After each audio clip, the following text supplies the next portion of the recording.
হরি বল হরি বল হরি বল। তবে হ্যাঁ, নামের তিনটা স্তর আছে, জানতে হবে। নাম অক্ষরটা শুধু নাম নয়, নামের তিনটা স্তর আছে। একটা হচ্ছে নাম অপরাধের স্তর, নাম আবাসের স্তর এবং শুদ্ধ নামের স্তর। যখন আপনি শুদ্ধভাবে একবার নাম নেবেন, একবার নাম নিলে যত পাপ করে, জীবের সাধ্য নাই তত পাপ করে। কিন্তু নাম লইতে যদি অপরাধ থাকে, তাহলে আপনার কৃষ্ণ ভক্তি লাভ হবে না।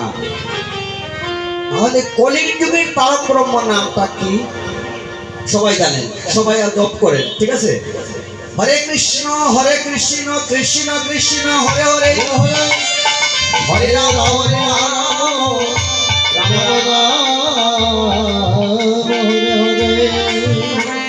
হরে হচ্ছে সারি কৃষ্ণ সারি রাম অষ্ট হরে। এগুলা তার তাৎপর্য কি? এই হচ্ছে নামের মাহাত্ম্য। হরে কৃষ্ণ যে চারটি কৃষ্ণ নাম, ভগবান শ্রীকৃষ্ণের চারটি গুণ রাধারানীকে আকর্ষণ করে থাকে। রাধারানী হচ্ছে প্রকৃতি এবং প্রিয় ভক্ত। এই জগতের মধ্যে রাধারানীর মতো এত বড় ভক্ত আর কেহ নেই। প্রকৃতি রাধারানী আর পরম পুরুষ ভগবান শ্রীকৃষ্ণ। এই রাধারানীর মনকে কৃষ্ণ চারটি গুণে আকর্ষণ করে। চারটি গুণ কি কি আমাদের জানা নেই, জানা আছে সবাই বলছেন না। তবে লীলা মাধুর্য, বেণু মাধুর্য, শাস্ত্র উক্তি মাধুর্য, রূপ মাধুর্য, এই চারটি মাধুর্য, এই চারটি গুণে শ্রীকৃষ্ণ রাধারানীকে আকর্ষণ করে। ও চারি কৃষ্ণ নাম, চারিবার রাম নাম। সেখানে চারটি রমণ করেছিলেন, চারি প্রকার রমণ। কি রমণ? ধীর ললিত, ধীরধান্ত, ধীরদত্ত এবং ধীরুদ্ধত। এই চারি প্রকার রমণ করিয়াছিলেন বলিয়া রাম নাম চারিবার। তাহলে প্রকৃতি শ্রীমতী রাধারানীর মনকে আকর্ষণ করেন কৃষ্ণ আটটা গুণে। তাহলে রাধারানীর কি কোনো গুণ নেই? অবশ্যই আছে। পুরুষের যদি গুণ থাকে, নারীর কি গুণ নেই? আছে। জানার দরকার, জানতে হবে। নারীদের চারটি গুণ, রাধারানীর আটটি গুণ ছিল, যার কারণে অষ্টহরে। কি আটটি গুণ? অভিসারিকা, বাসসজ্জা, উৎকণ্ঠিতা, বিপ্রলব্ধা, খণ্ডিতা, কলহান্তরিতা, প্রসিদ্ধবর্তিকা, স্বাধীনবর্তিকা। ওই হচ্ছে আটটি গুণ শ্রীমতী রাধারানীর। আটটি গুণে কৃষ্ণের মন আকর্ষণ করেন বলিয়া কৃষ্ণ রাধারানীর চরণে চিরজন্মের জন্য দাস হয়ে। হরি বল হরি বল হরি বল। তাহলে আমার প্রাণ গোবিন্দ লীলা করছেন শ্রীমতী রাধারানীকে নিয়ে দাপর যুগে।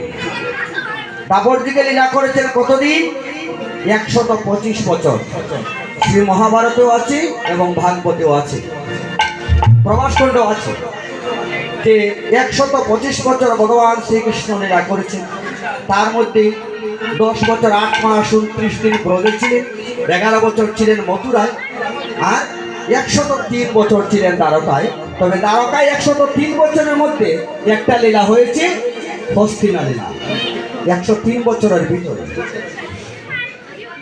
তাহলে কৃষ্ণ যখন ব্রজধাম ত্যাগ করলেন, কৃষ্ণ বিরহে রাধারানীর 10টি দশার উদ্ভব হয়েছে।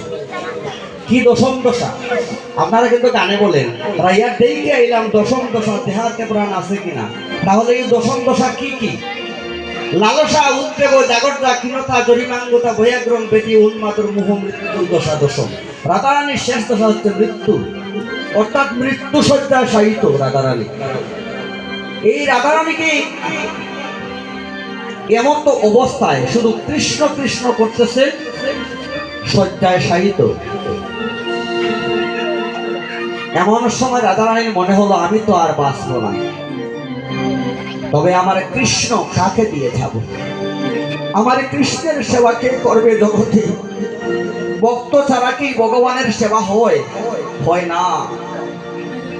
আমার কৃষ্ণের সেবা কে করবো?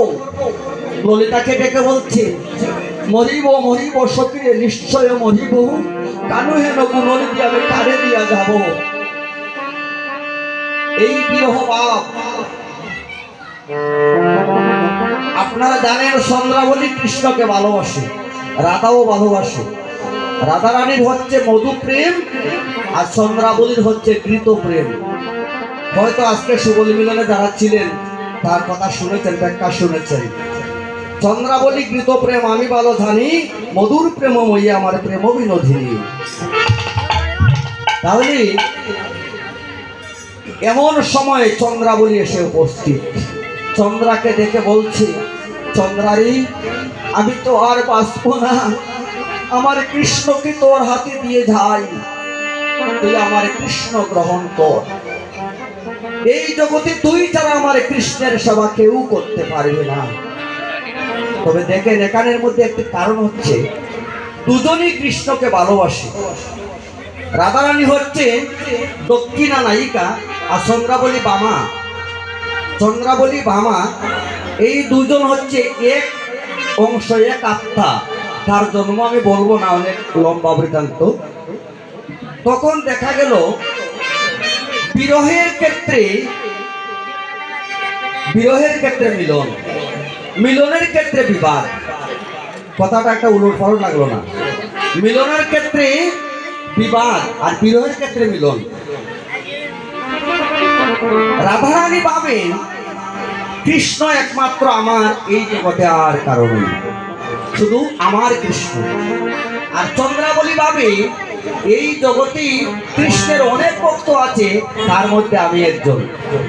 অনেকে বলে না যে আমি ভগবানের একজন ভক্ত। এখন দেখা গেছে যে আমার রাধারানীর প্রাণ যায় যায় অবস্থা।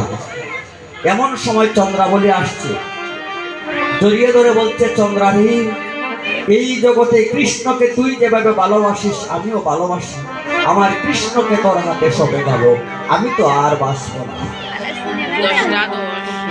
আমি তোর হাতে কৃষ্ণ সঁপে যাব। যখন কৃষ্ণের সাথে রাধারানীর মিলনের সময় হয়, তখন বিবাদ হয় চন্দ্রার সাথে। কোথায় গিয়েছিলি? চন্দ্রার কুঞ্জে, মানে এটা একটা টার্গেট, চন্দ্রার কুঞ্জে, অর্থাৎ বিবাদ। আর বিরহের ক্ষেত্রে আবার মিলন।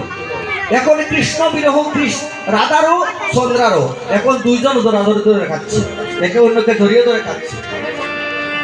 হঠাৎ করে রাধার মনে পড়ে গেল, কৃষ্ণ তো ব্রতধাম ত্যাগ করছেন, আমি কাকে দেব? আমি যে বললাম তোমাকে কৃষ্ণ দেব, কৃষ্ণ তো চলে গেলে। তবে হে চন্দ্রা শুন, আমি তো কৃষ্ণ দিতে পারবো না, আমি কৃষ্ণ নাম তোর কর্ণে দিব।